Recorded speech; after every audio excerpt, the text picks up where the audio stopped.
Hi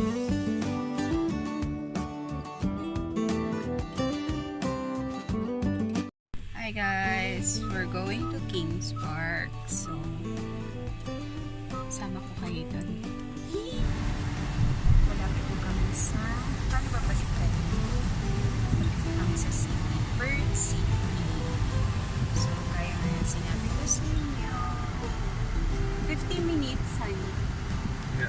15 minutes from kung saan kami nakatira, city. So, punta kami ng Kings Park. So,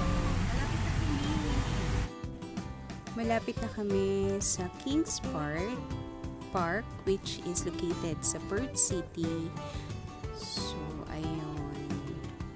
Konting drive na lang. Ayan, nakakakita na ako ng maraming shops on the other side. So, pag ganyan, pag marami ng mga establishment, it means malapit na sa city. Unlike sa area namin, hindi siya ganyan.